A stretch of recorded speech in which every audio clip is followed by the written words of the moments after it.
I want to start off by lodging a protest. These afternoon events or afternoon time slots are shorter than they used to be, and I regard that as a flagrant violation of my rights. I'm being censored. If you actually agree with what I just said, you're definitely in the right room. All right, so the Berkeley Free Speech Movement and the erosion of free speech. Let's just jump right in here because we don't have all that much time. So I hope most people have heard about the Berkeley Free Speech Movement, but, and I'll talk in greater detail, but let me just introduce you to it this way. In 1964, in the fall semester at University of California, Berkeley, there was what many have come to call, and I think correctly so, an uprising on the campus of Berkeley. The short version is that in response to a university ban on campaigning, basically on campus, on political activity on campus, students became very upset and they staged protests, mass civil disobedience, sit-ins. They occupied university property, and this went on for the entire semester. And it really captured the university community for the entire semester. It was really the focal point of the whole semester. And at the end of that semester, and I'll give you more details on this, the university basically caved and gave the students what they wanted. And it has since then become widely known as an important victory for free speech. And this is just widely known throughout the country. The movement went not only from, or it started at Berkeley, but it spread to other campuses. And it was part of really the protest movement of the 1960s, and is widely regarded as a huge victory for free speech. Now, I'll tell you, as I said, more details about what actually happened in my view of it. But in the meantime, or first, before I get to that, I want to fast forward to 2017, where something also happened on the campus of Berkeley, and what I'm referring to, and this is also regarded as at least important for free speech, albeit in a different way than the Berkeley Free Speech Movement is viewed. And what I'm referring to is the riot that occurred at Berkeley on February 1st of 2017 in response to the scheduled appearance of alt-right provocateur Milo Yiannopoulos, which probably most of you have heard of Milo. He was scheduled to speak there, and a lot of students and individuals from groups like Antifa and Black Bloc opposed that, and protesters, rioters, incited a riot. They basically rioted to prevent Milo from speaking. They knocked down police barricades, they set fires, and then for good measure, they ran through the town and broke all the windows of all the banks, because the banks are really the center of evil in the country. And if you're going to do anything in this country, you got to go after the banks. No, I'm kidding about that. But I mean, it was a real riot on campus. And then for the rest of the semester, there were a number of kind of skirmishes. You could think about it as over freedom of speech. I'll just give you a couple highlights. Ann Coulter was scheduled to speak at Berkeley. And because of the violence that occurred in response to Milo, they had to cancel. They ended up canceling her talk. This upset a lot of people. Later on, Ben Shapiro was supposed to talk in the fall, and there was some question about whether he was going to be allowed to. And ultimately, Berkeley spent $600,000 in security to have Shapiro speak. Now, as I said, this is the 64 protest was seen as a huge boon for free speech. The second protest, so to speak, was seen as the opposite of free speech. It was a betrayal of the principles of what the Berkeley Free Speech Movement supposedly stood for, and that's what I want to examine. Here's the reaction to what happened at Berkeley in 2017. Free speech battle at the birthplace of a movement at Berkeley. That was the New York Times. Washington Post, Berkeley gave birth to a free speech movement. Now conservatives are demanding to include them. So the idea, of course, is this is all about free speech. If you don't include us, that's a betrayal of free speech. Let me just, and then finally, and I think this really captures the Berkeley paradox, the birthplace of free speech, now offended by it. Now, these are mainstream views of what's happening at Berkeley in 2017. And the question I want to focus on is this view correct? Is it right, or is it true, that what happened at Berkeley in 2017 is a betrayal of the principles of what happened in 1964? And my answer, well, I disagree with this, but I want to explain why I do. I actually think that they're both essentially the same thing. But that's kind of what I want to explore. So one way you could think about it is taking a look at the protest movement both on and off campus through the lens of what happened at Berkeley and the way people evaluate what happened at Berkeley. So another way to put it, the current view or the common view today is that this, which is 2017, does not equal this. And as I said, my view is a bit different than that, but I want to get into and explain why that is. Now, before I get to that, I should talk a little bit, just spend a couple minutes on why does the Berkeley Free Speech Movement even matter? Who cares what happened in 1964? I mean, it was a long time ago. What impact does it have today? And my answer is really two things. One is similar things are happening on campus today. Similar things to what happened in 1964, and especially similar things to what happened in 2017. We're seeing a lot of these. So on campus, a few examples. Charles Murray was attacked at Middlebury College in 2017. 2017 was a big year for people getting attacked on campus and having riots. Not surprisingly, I think, because Donald Trump had just taken office and it was a momentous event. But Charles Murray, Heather McDonald at Claremont McKenna, basically protesters blocked her from even having an audience. She had to be whisked away later because there were fears that she'd be attacked. Brett Weinstein at Evergreen State. If you followed what happened at Evergreen State in Washington, protesters basically took over the whole campus. I've talked to Brett Weinstein about this, and he said basically he was barred from campus by the campus police because protesters had taken over the campus. And then if we look both before and after, this is a picture of the University of Missouri protests back in 2015, and these things have happened at a number of other schools and on and off campus. And the Berkeley Free Speech Movement and the whole idea of protest movements being equivalent to free speech definitely has an impact on how people view these, and I think the frequency of them. It's what happened at Berkeley you can take as a kind of example of a view of free speech that is very, very flawed. And that's what we need to, that's what I want to focus on and why that's happening. Now, I also want to ask another question, which is, so what's going on, right? We can ask the question, why is this happening? Everybody say it together. Snowflakes. I'm glad that you picked up on that for two reasons. One, I'd be hurt if you didn't understand what the slide was all about, but also, I think that explanation is completely wrong and really pretty silly. Now, I know it's very popular to point to what's happening on campuses and say, oh, it's just snowflakes, it's a bunch of sensitive people. That doesn't really tell us much.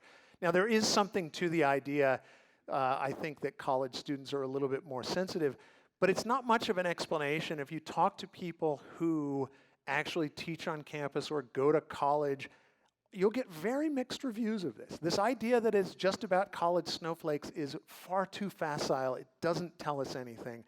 And it's really just a kind of epithet that, you know, conservatives now hurl at supposedly liberal college kids on campus. Now, there are much better explanations. One is ideas, bad ideas. I'm not really going to spend a lot of time talking about this, but I just want to flag the fact that this all comes back to ideas, and two of the prevalent ideas, multiculturalism and irrationalism. You can think of it as tribalism and then a rejection of reason. And think if people reject reason, there's a widespread rejection of free will today. If you really believe we don't have free will, what the hell is the point of having a conversation? Because I'm trying to convince you of something. If you can't choose to agree with me, there is no point in having free speech. But what I want to focus on for the remainder of the talk is really that there is this widespread misunderstanding of freedom of speech in America. And it's an interesting thing. I mean, it is easy to think that freedom of speech is an easy issue to understand.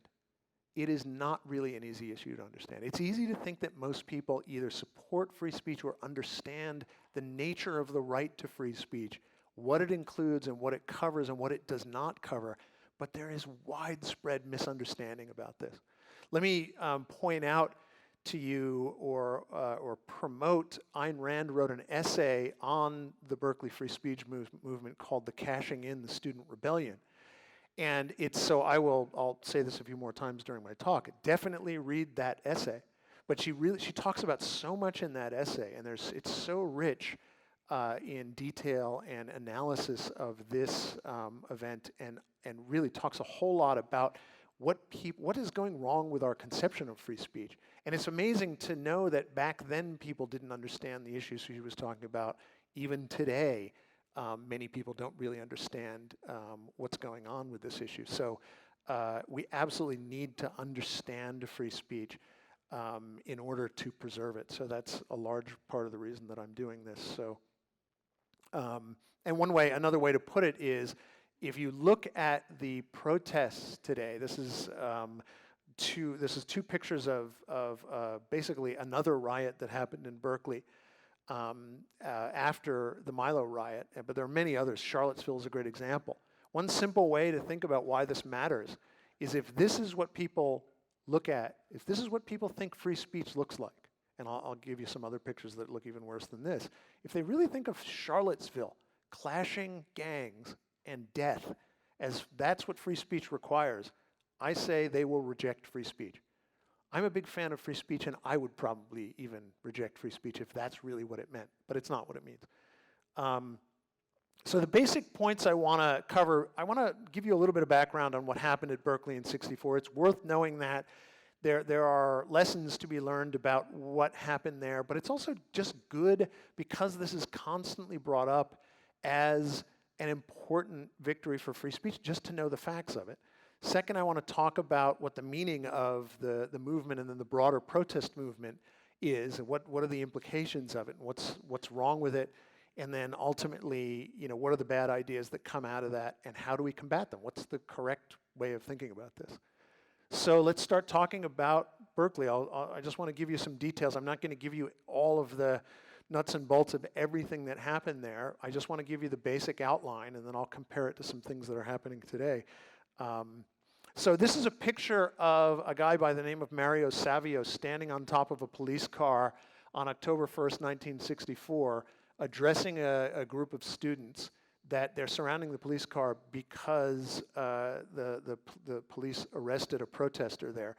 But let me give you a bit of background on it. So the whole thing at Berkeley comes down to a dispute about political campaigning on campus. It's kind of funny to think that all of this happened for an entire semester. You had mass civil disobedience, all because the university told students that they couldn't engage in political activity. By political activity, I don't mean talking about candidates. I mean they really couldn't actively campaign for candidates on the university grounds, and I'll explain why a bit later. But what the university did is relegate them all to a strip of sidewalk right outside of the front gate. So they basically allowed them to engage in political activity right outside the front gate, not on the college campus. During the semester, the university changed that policy and basically said you can't even engage in campaigning there. One might ask, why didn't you just move down a block down the street? What's the big deal? And I actually think that's a valid point. But in any event, students were upset. Now, it seems a little bit silly, and I have a tendency to make fun of young people, especially now that I'm in my 50s. But we can understand at least this much. It was an election year. The civil rights movement was in full swing, and we were just getting involved in Vietnam. So there were a lot of things going on that students might be upset about and they want to talk about. So it's understandable that kids want to do this kind of thing, although the way they did it and everything they did ultimately was wrong. So they opposed this policy. They start ignoring the policy. They conclude that the student is catering to that the university is catering to outside interests. They thought that businesses in the town were complaining to the university, and essentially preventing the students from, or prevailing on the university to prevent students from engaging in political activity. And that's not, there's actually a lot of truth to that, but I'll speak more about it. So on October 1st, as I mentioned, a guy by the name of Jack Weinberg basically violates the policy and he's arrested. He engages in political activity on campus. Police arrest him. He basically goes limp. This is an ex-civil rights worker. He's adopting the tactics of Martin Luther King. He goes limp. And then the story is 400 students spontaneously protest, leading to a 30-hour, I always put spontaneously in quotes because it always struck me as a little weird that it's just 400 people were hanging around waiting for this to happen. I wish I could control 400 students like that and just make them do what I want them to, but who knows, maybe it was spontaneous, maybe it wasn't. But in any event, you get this massive protest. I'll go back to this. This is what happens. That many students surround the cop car, and then you have a 30-hour standoff in which Weinberg sits in the car and the students protest, and it's just this mass protest, mass civil disobedience. Finally, they solve it, but for the rest of the semester now, you have these kinds of skirmishes going on. So this is the steps of Sproul Plaza at UC Berkeley, if you've ever been there. But this is the kind of thing that is happening on a weekly basis at Berkeley. There are mass sit-ins in administrative offices.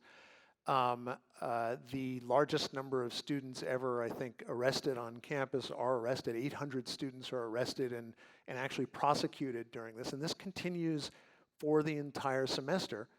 So you have, yeah, I've already said that. And the students and the university are essentially negotiating what should happen. Should the university prevail? Should the students prevail? Should the university continue to prosecute students who engage in this kind of civil disobedience? The ultimate end result is, and this is the sort of victory march out the front gates, the university caves. It ultimately says, okay, we give, you get your way, and you can engage in political activity on campus now. And that's from there, you get the movement moving to other campuses, other student groups, and other students in other campuses engaging in the same kind of activity from there on out. But that's the gist of it. It was a battle over political campaigning on campus in which the students engaged in mass civil disobedience, and they ended up winning. The university caved. So the takeaway from this, and I kind of gave you a little bit of a flavor of that before from the headlines, but this is what I would call the romanticized or common view, but it's an idealized or a romanticized view, at least in a conventional sense, of the Berkeley protests. So faceless bureaucrats trample students' free speech rights, adopting the tactics of the civil rights movement. Students bravely put their bodies on the line and win a victory for free speech. I think this is really, I mean, if you learn about this in school, if you read about it in books, mainstream takes on this, this is essentially what you get. That, I mean, leave aside, okay, faceless bureaucrats, probably true, right? But trampling students' free speech rights, that they're essentially equivalent to the civil rights protesters in the South, that there's a way to draw a parallel between people fighting state-sponsored racism and segregation and a bunch of students who are upset about, a political ban on campus, and that this is a great victory for free speech. I would put it, other than the faceless bureaucrats part, every part of this is wrong. Every single part of this is completely wrong, and it is corrosive to our view of free speech if we accept this as the proper interpretation of Berkeley and of other movements like that. So here's a little bit more context, and this context is relevant to more than just what happened at Berkeley, and I'll explain why. Because it's necessary not just to know the facts of what happened at Berkeley, but to think more broadly about What happens when we get these kinds of mass protests on public property typically, or on universities, whether they're private or public? So additional context, the students were using the university as a staging area to conduct sit-ins at local businesses. This is why, so it's accurate that local businesses were upset, but the way I put it is, I understand why they were upset. So, and keep in mind that these are businesses that are among the people in California who are paying for the university. At that time, although this isn't, I think this is an interesting fact, tuition at Berkeley was essentially free for California students and almost free for out-of-state students. Now, that in itself isn't absolutely crucial to what I'm saying. It is crucial to know that students are going, and they were staging sit-ins at local businesses over civil rights issues. Whether they were right or wrong is really irrelevant. I can talk more to that. But the bottom line is, the people who are paying for the existence of the university have to watch a bunch of students use the university as their staging ground to essentially come violate the property rights of those businesses. If it were me, I'd be a little tired of that too. And the broader point is this. You cannot, I mean, there's really 2 points. One is, and I'll get into this more, we've got to take the idea of property rights seriously when it comes to free speech. And we certainly have to recognize, even when we're talking about public property, a public university or a public space, it isn't your property. You can't have a right to treat that property any way you want. And if you do, your rights and your interests are going to clash with other people's. And this is a perfect example of what happens when you don't respect property rights or you don't have a proper regime of property rights. You get inherent clashes. And finally, the ban on political activity was entirely sensible. It was just an application of the general principle that we should not mix government money or taxpayers' money or government jobs and political activity. That's a widespread ban at both the federal and the state level. The university banned political activity at Berkeley because it was trying to be sensible and respect the line between campaigning and government. So a more sensible view, in my view, of the Berkeley protests, it was a massive violation of other people's property rights or other people's rights, taxpayers' rights, other students. It occupied the attention of the university for an entire semester for a relatively small group of people who essentially held the rest of the university hostage. And this kind of thing, again, if you look at other protests on campus or other protests in the public square, people never pay attention to, what about the rest of the people who live in Charlottesville? What about everybody else that's on this campus and just wants to learn? It was mass lawlessness. There is this romanticized view in this country that it is okay to violate the law if you have a really good reason, and especially if it has something to do with, quote, civil rights. That is just not true. And I can expand on that a bit more if people want to ask me questions about when is it proper or not proper morally to do that. It can't be proper legally to do that. What that means is government essentially is sanctioning the violation of its own laws, saying it's fine to violate and ignore our laws. You cannot have that and have a civilized society. It was an intimidation tactic. That's what a massed act of civil disobedience is. It's an effort to intimidate another person or group of people. That is not an effort to try to talk to people. Those students amassed in that square were not trying to have a conversation with the university and say, we don't agree with this policy, maybe you should change that policy. And I think every single example of a mass protest like this is that. It was the use of force. It was not an example of freedom of speech. That is what we need to understand about this. Now, let me expand on this a bit. What is the meaning of what comes out of the Berkeley Free Speech Movement, and as I put it, the protest movement, a lot of the protests that we're seeing today? Now, let me start with, I mentioned Ayn Rand's essay, The Cashing in the Student Rebellion. I want to read just 2 quotes about that and think about what she's talking about here and whether or not what she's saying has, in some sense, come true. So, as she put it, the main ideological purpose of the Berkeley uprising was to, quote, condition the country to accept force as the means of settling disputes. To accept force as better than persuasion, better than discussion, better than, an exchange of ideas. A society that tolerates intimidation, I talked about mass civil disobedience as an effort at intimidation, to settle disputes, the physical intimidation of some men or groups by others, loses its moral right to exist as a social system, and its collapse does not take long to follow. Ask yourself this: what is the fundamental purpose of government, even from a totally conventional standpoint? Right? So we would put it as protecting rights, barring force among men. Most people wouldn't put it that way. But they would say maintaining order, enforcing the criminal law, and if they thought about it, they'd get that, there's the difference between me and other people, and I have to be able to own stuff, and I have property, I have to be safe, right? If government forfeits that, if it essentially allows lawlessness to take place on a massive scale, it's lost the moral reason, it's lost the reason to have a government. Why have a government if it essentially just allows people to run wild and violate the law and violate other people's rights? So I think she's right. Loses the moral right to exist, and then its collapse doesn't take long to follow. I don't want to be too dire here, and I don't really think we're on the verge of collapse, but think about the frequency with which these types of protests have taken place.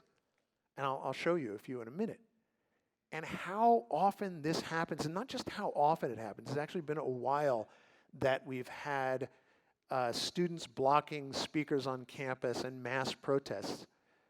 But when you hear about these kinds of protests these days, do you really think, oh my God, this is totally out of the ordinary, I can't believe this is happening? I just read, this morning, I read a quick little news blurb on my phone that said that protesters are gearing up to protest Trump's immigration policies, which is not that surprising, and who knows what they mean by protest. Maybe they're just going to speak out against it. And then it said, and here are their demands. Here are their demands. Really? What is this, a hostage situation? That's what people who take hostages do. We're making demands. Remember the Occupy Wall Street movement, where all of the various groups had a website, I think it was called The Demands, and they had all these demands that they made on their universities. Essentially it was, if you don't do what we want, we will occupy your property and make your universities utter chaos until you accede to our demands. Now, if that continues to happen, you cannot have a society that continues to function if people are allowed to engage in that kind of lawlessness. So it's a disastrous view of freedom of speech that is embedded in the Berkeley Free Speech Movement and then the entire protest movement leading all the way up to today. Now so one of the things going wrong here is we're conflating speech with force. The idea that I have the right to engage or use force as a means of expressing myself, force against other people, and that somehow that is included under the general heading of free speech is disastrous. So force starts to seem practical and proper, and speech ultimately comes to be seen as dangerous. So go back to the example I gave earlier of the riots. If you think about Charlottesville, right? If people really view that as what free speech looks like, they're not going to support it anymore. Ayn Rand once said, the bad principles drive out the good.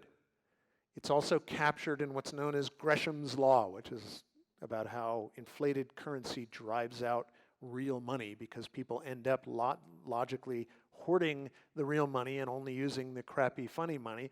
If they can go buy a gallon of milk with make-believe currency, they're going to do that instead of something that's valuable. There's a similar kind of logic if you allow force to enter into our everyday affairs. Because why would anybody use speech when they are facing off against somebody who's going to attack them? They really don't have any choice. The only thing that you can use against force is force. You cannot say to somebody who's pointing a gun at you, that's an interesting argument, here's a knife.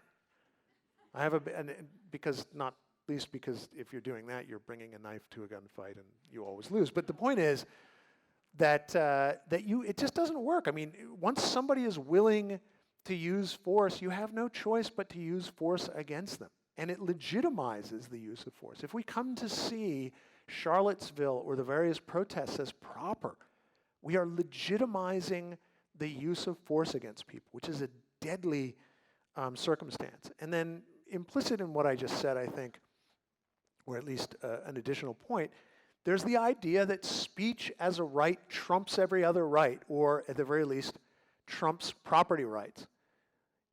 So there's this idea that I have if my right to free speech clashes to your right to property, I win, and I'm allowed to speak, and you just have to deal with the fact that I'm violating your property rights. A similar kind of idea is I'm entitled to speak on any property I want, or I'm entitled to speak on government property because the public owns that property. That's wrong. That is a really, really bad mistake. Now, we can talk about legal issues if you want to, but I want to push that aside and really just talk about the moral, logical point here, which is there can be no right to speak on public property. What I mean is right as an entitlement to take certain kinds of action simply because you exist. That is not a right.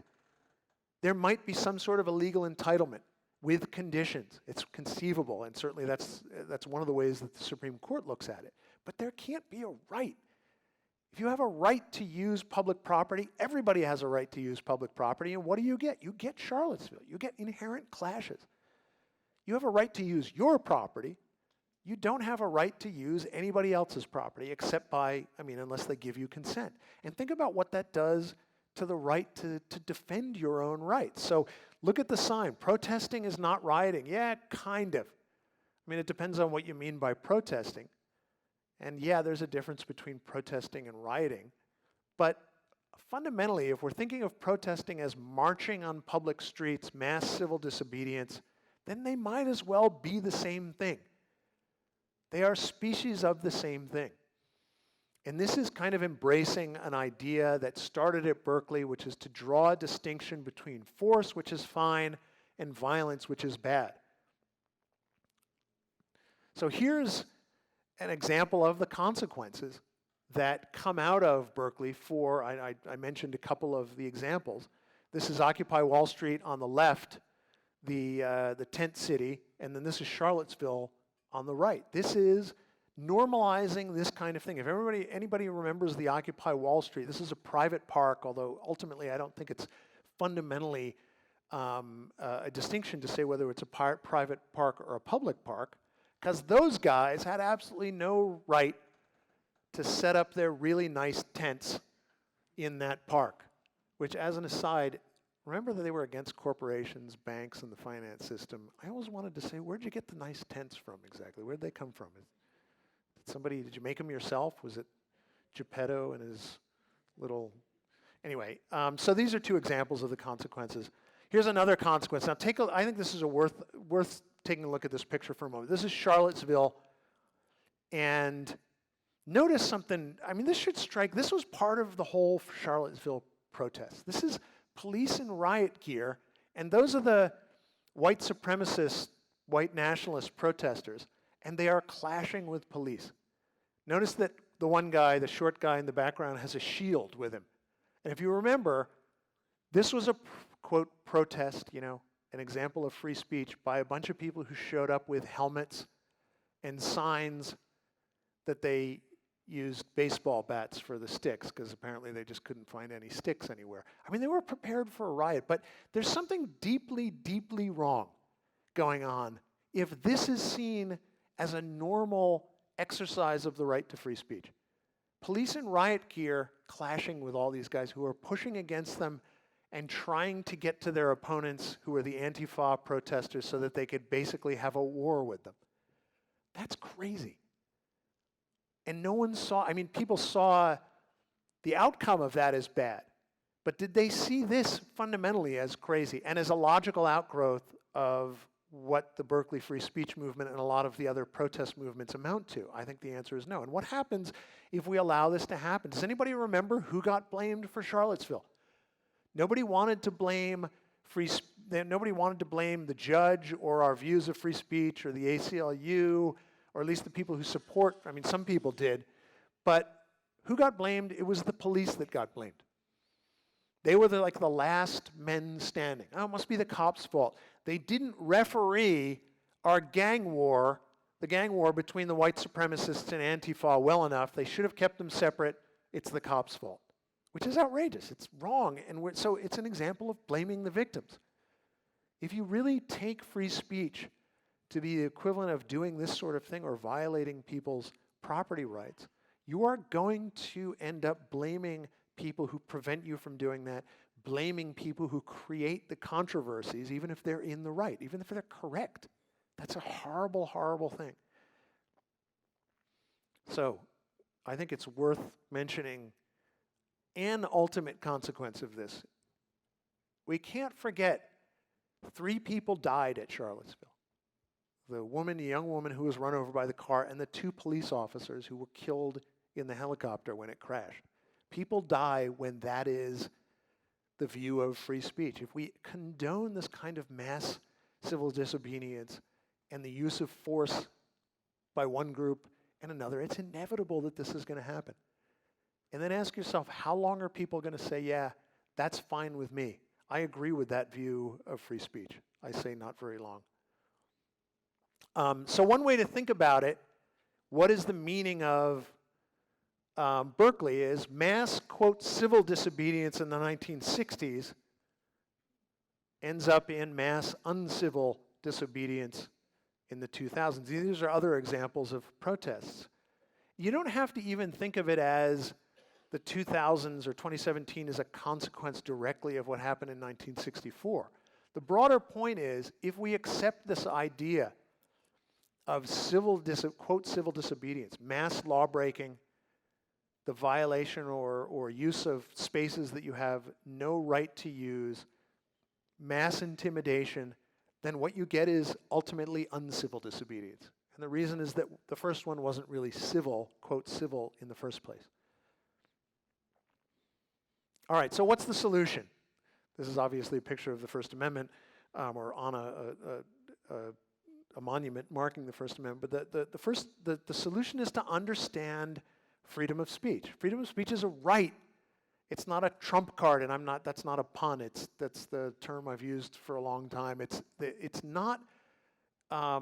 It doesn't give you a right to violate the rights of others. We have to understand rights as consistent with one another. The purpose of rights is to solve disputes, not to create them, or to solve and resolve clashes, not to create clashes. And we're finding that we think that some people's rights are conflicting with others. We're making a mistake.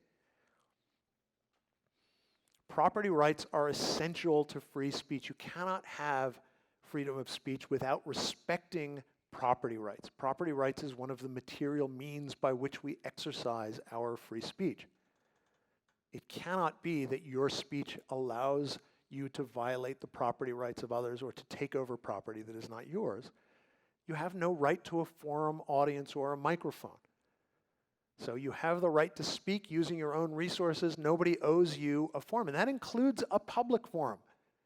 It is not the job of government to provide fora for people to speak. It is embedded in our tradition and our culture in many ways, but it is a real mistake. Think of it as massive subsidies by government to speakers. If you don't think government should be setting up and spending huge amounts of money subsidizing or having public auditoriums or just paying people to subsidize their speech, you shouldn't think government should be providing public spaces for that. Now, this is a really radical idea. Nobody agrees with this outside this room and perhaps even outside the podium. So, but we'll see in a minute. So, in summary, action and force are not speech. We absolutely have to maintain that distinction, and it's really the initiation of force is but action, we have to regard action as different than speech. Speech is an effort to communicate, and when we're using action, you have to be really careful that you're thinking about it the right way. Some action definitely can convey meaning, but you have to make a sharp distinction. Mass civil disobedience equals intimidation.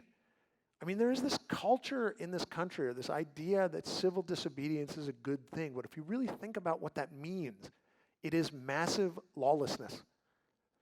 And it cannot be that any country can just condone massive lawlessness or mass acts of lawlessness.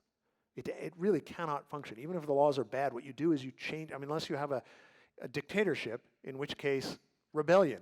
But short of rebellion, you have to use civil means to deal with people who disagree with you. Even when it's the government, you have to go through proper procedures. As I said, there's no right to violate others. You can sum it all up by saying free speech is the right to speak using your own resources so long as you don't violate the rights of others. That has to be understood. Your own resources. If you didn't earn, in essence, it's you earn the right to speak, or you earn the means to speak. And you do it to some extent by having good things to say so that you can attract an audience to listen to you. But nobody owes you that. And if we don't get that, and I have to say, I mean, I have done a lot of speaking over the last couple of years, nobody understands this point. We take it for granted. Nobody else in the world gets it. All right, so what can you do? I'll wrap up here. One is to read this quote: so long as you have free speech, protect it. This is the life and death issue in this country. Ayn Rand said this in a lecture in 1961 in response to the question, what are the issues we should focus on? And that was one of the things she said. It's still the case. It is still true that we must defend freedom of speech. One way to do it is read her essays. Read The Return of the Primitive. If you want to understand what's happening on college campuses and in what I call the protest movement today, read that book. There is no other book, no other single resource that captures the new left and a lot of the developments in the quote on the left, but really the right has adopted a lot of the same ideas as that book, and in particular, the cashing in the student rebellion. I'll put in a plug for my work and ARI's work in addition to that, and then I'll just say thanks. We have time for questions, so thanks very much, and I hope people have questions. Thank you, Steve. This is a very timely topic, and I find it very interesting. So what particularly stood out to me is the relationship between free speech and property rights. In particular, the recent Supreme Court ruling on the baker and the gay couple seems to not address the issue of property rights insofar as they focused on the artistic license of the baker. So I'm wondering specifically, how do you think our legal system, particularly our Supreme Court, identifies these topics, particularly free speech and property rights and the connection? I mean, I would say poorly. So they really don't view property rights as an aspect or an element of free speech. But I would broaden the answer and say the Supreme Court, like most other intellectuals and thinkers in this country, has a very fragmented view of rights. They don't get that really there is one right? The right to your life and the right to pursue the things necessary or take the actions necessary to sustain your life. And then there are a number of other rights that are sort of subsidiary to that. So you can think of it as the right to life, liberty, and the pursuit of happiness. The founders got that basic idea, but they're really indivisible. So if you violate one right, you're going to often end up violating all kinds of other rights, because oftentimes when you parcel out rights and label them differently, they're really aspects of the same kind of thing. Ultimately, they're aspects of me living my life in the world and doing stuff. So the baker is making cakes, making money, associating with other people and using speech, right? So that's liberty and activity, like economic activity. That is his use of his own property. That is the right to contract with other people. That's the right to associate with other people, and it's the right to free speech. So I've described the Masterpiece Cake Shop as involving, the right to free speech, kind of. It's actually the least sort of obvious point. It's the right of association. He should have the right to associate with whomever he wishes, and as a corollary to that, to not associate with whomever he wishes. He should have the right to do business with people and not do business and not do business with others. He should have the right of freedom of conscience, meaning he should have the right not only to believe the ideas that he believes, but to put them into practice. And part of the way you put your ideas into practice is by what you choose to do, by what kinds of activities you choose to engage in, by the people that you choose to deal with. And that's a very important part of morality. I mean, Ayn Rand talked about the whole idea of sanctioning evil or aiding evil. And you can do that in so many different ways. And one of the worst ways that people do it is by giving their moral approval to ideas that they think are wrong. And it's certainly the worst when the ideas really are wrong or when the people are wrong. So the baker, I mean, leave aside what he actually believes, I would call it silly. I don't think it's the same thing to say, this is exactly like the civil rights, movement segregation. I don't think it's the same thing. But one can argue with that. It doesn't ultimately matter. The bottom line is this: the guy has to have a right to make his ideas and his actions consistent with one another. And if he doesn't, his own intellectual freedom is being grossly violated. So the law in the case is an example of, I think, a gross violation of intellectual freedom, which includes, if you remember Ayn Rand's essay for the New Intellectual, it's that essentially property and economic rights and intellectual and civil rights go together, right? I can't remember the exact quote. A free mind and a free market are corollaries is the point, but there's a longer quote there. But her point is we need both. I mean, it comes back to a basic philosophical issue where we're not divided minds and bodies. We're integrated minds and bodies. We have to think and we have to act. And morality applies to both of those things. So yeah, the courts don't get that at all. I won't say more about the case itself than that. Come to the Supreme Court panel next Tuesday and you can hear what I think and what others think about the case. But yeah, the Supreme Court does not get that. But they're not alone. It's not like the courts are the only ones who don't get this. Nobody really gets this. Thank you. You mentioned in regard to the 1964 incident that the students were using the campus as a staging area for sit-ins at local businesses. I was wondering if there's like a relevant backstory there. Was there like a specific motivation they had? There was. So okay. I should have made that clear. So basically what they were doing is they were sitting in or occupying the property of businesses that they thought either in essence, weren't doing enough about civil rights or were exacerbating the problem. So some of them were businesses that had that were national chains and had had stores or whatever, businesses in the South, and the students thought you're not doing enough to combat what's happening in the South, in the segregated South. There might have been some valid criticism there. Another was you're not hiring enough black people at the time, although you could think about it as more minorities. Both of which might be legitimate reasons to criticize the businesses. They are not legitimate reasons to occupy their property. There is no legitimate reason short of like rebellion and civil, mass civil unrest that's happening because the government is falling apart. Even then, it's not really, I won't go into that. But the bottom line is, it doesn't. The fact that you think that they're behaving badly doesn't give you a right to violate their property rights, and yet that's what was going on. And then there's the second point of the idea that Berkeley in 1964 was just like Alabama or Mississippi in 1964 is utterly idiotic. It's not to say that racism wasn't prevalent in the country, but there's a big difference between those two things. Okay, thank you. Hey, I was wondering if you could contrast the free speech implications of the protest movement you talked about with the other mass protests that occurred within the last decade. I'm thinking of the Tea Party protests, which don't seem to raise the same kind of issues. Yeah, it depends.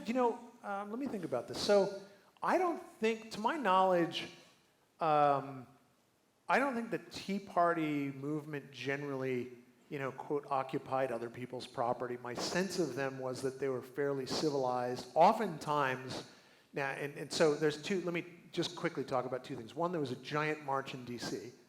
And then two, there were all kinds of other rallies in various places.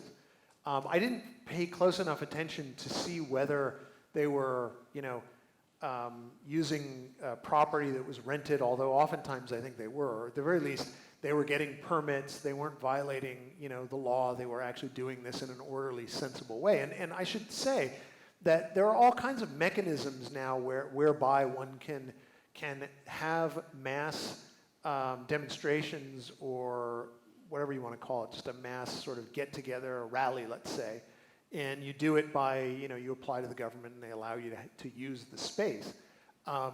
And so that's, there's nothing wrong with doing that kind of thing. And one could envision even white supremacists doing something like that in Charlottesville, although it's a slightly different issue there. But that wasn't what they were interested in Charlottesville. They were interested in mass intimidation. And I think the legal strictures on that kind of thing should be a little bit more stringent than they are. And if the people, it would have been perfectly appropriate for the judge in Charlottesville to say, yeah, you can have a quiet demonstration somewhere. I'm not going to let you surround the statue of Robert E. Lee and sort of intimidate people. You can go off to some corner of the park. It's got to be peaceful. No football helmets. No sticks. Just have a peaceful demonstration, and then we can all ignore you if we want. Or they wouldn't say that. But the bottom line is that's very different from allowing them to kind of have free reign.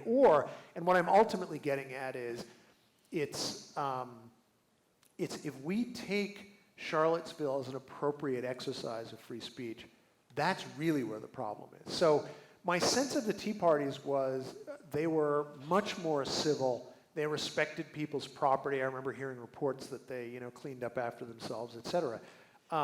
So I think it was a different kind of movement. But I would say in all cases, no matter who it is that's engaging in this kind of mass protesting, in a sense, I would put my view as, I don't think that government should be providing anybody with a forum. I would have no problem with government abolishing all public forums entirely, and I don't think it would have one bit of an impact adversely on people's ability to speak. It's just not, I don't think it's necessary at all. But given that we have it, it has to be orderly and lawful. It can't be lawlessness. Does that answer the question? Yeah, I think so. I Yeah. just wanted to raise it as an example. Yeah, there's much more one could say about the difference in methods and demeanor of all kinds of movements. So if we talk about the 60s civil rights movement, Martin Luther King, I'm entirely sympathetic to the cause, and their methods were brilliant compared to a lot of the New Left methods were horrifying by comparison, although there was a lot of variation even within the civil rights movement in the 1960s. But ultimately, the question isn't what is their message, it's what is it proper, what do they have the right to do, and then even if we create a legal regime in which they can, say, march on public property, what are the restrictions we put on that? And we have to have restrictions on that. This idea that you just have the right to occupy public spaces whenever you want, it's absolutely out of bounds. Hi, Steve. Hi, Carl. Good and interesting talk. I'm just curious about an implication of one of your points. Do you think there's any moral excuse or justification for mass disobedience of so-called hate laws, hate speech laws, like we have in Europe? Well, there's two questions. Is it moral, and is it... Well, let's start with the moral. Do I think there's... no, given the nature of... given the nature... if a society is basically free, what I would put it... Actually, let me start over. Here's how I would put it. If you are going to engage in any kind of civil disobedience, the question you have to ask yourself is it moral? Meaning, is the cause just, and is the means... am I actually respecting other people's rights? And what am I prepared to accept as the consequences? I think Martin Luther King essentially had the right approach. In other words, yes, the cause was just. The means were what? We're just going to violate the law peacefully, wait to be arrested, take the consequences, and then make a test case out of it. So if your goal is, I want to create a circumstance that can then be tried in the courts or decided in the courts, I think that's a moral approach to it. You are violating the law. You better man up and be prepared to be put in prison. So it should be a real choice and a hard choice. And part of the reason for that, I mean, if you think about it in terms of incentives and consequences, it can't just be every time I'm pissed off about something somebody does, we're going to have a mass protest and we're just going to wantonly violate the law. You better be prepared to go to prison over it and then stand before a court and say, this law has to be struck down. It has to be the exception, not the norm. I don't know what I would say about it. I mean, it's a hard one.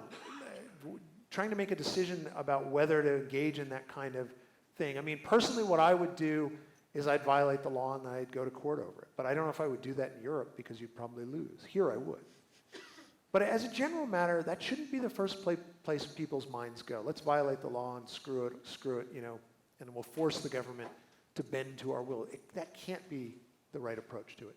So, I mean, the short answer to your question is it's complicated and hard and you really need to think it through. But I would put it as, is the cause just, are the means just, meaning I'm not violating other people's rights, and am I prepared to go through the process that exists, a real rule of law based process to change this law? And if I'm not, I should not be doing this kind of thing. All right, thanks. Are you thinking about this, Carl? No, but I meant I can imagine a situation like, you know, a situation where you may want to publish something just to stand up with other people who are actually exercising their free speech, and then because they have gotten in trouble for trying to express themselves, So let me make one more distinction. If it's just a matter of opposing a law that's basically censorship, and now you're going to write something that violates the law, I mean, I think all the things that I said apply. You better be prepared to deal with the consequences of it. But that's not a circumstance that I can even imagine violating anybody else's rights. But you have to be prepared to go to court. I mean, Mark Stein is, I think, a good example in Canada, who, they had a similar kind of hate speech law, and he wrote an article. Now, I don't know if he did it intentionally, but, and then he went through the entire process. He shouldn't have had to, but it got the law, not struck off the books, but I think they withdrew the law for a number of years, and now they have it back. Okay, so. Thanks again. Yep. So this may be a little off topic because it's not so much speech, but I was thinking about what you said about mass lawlessness and how that would apply to illegal immigration, where people are, it's sort of individually making the decision to come, but they are breaking the law. And so how do you put that in the same category as they should be prepared to face the consequences? Yeah, I mean, ultimately, I don't think you can have a system of laws and then just say, we're not going to enforce them. But I'm against the immigration laws in their current, I guess there are two questions. One is, what do you do in response to a bad law? The second is, what does everybody else do in thinking about that law? So the kind of debate that often comes up in the immigration context is, they violated the law, they have to go to jail, end of debate. They're criminals, which is silly. That's not the right way to think about it. It might be they violated the law, we can't just ignore the law because we're a rule of law society. Something has to happen, but let's think about the underlying issue and now discuss that issue. So it would be two tracks. One, deal with the people who violate the law in a lawful manner that's consistent with the rule of law, i.e. we don't just sort of strip all the laws off the books the minute we don't like something happening. And number two, have a real debate. So that second part, I didn't talk about in my talk at all, but the immigration thing, I really think that when people talk about lawlessness in the immigration context, it's a way of jumping past the entire argument and just saying, hey, they're criminals, end of story. My point is not everybody who violates the law is a criminal, now we don't debate or discuss the law anymore. It's, we can't condone mass lawlessness. So I always think that's true. And there's a complicating factor in the immigration debate in that what it is that you're violating, is it a sort of short-term policy, is it an actual law? But I mean, I think that's a sort of secondary question. But yeah, does that make Thank it you. clear? Okay.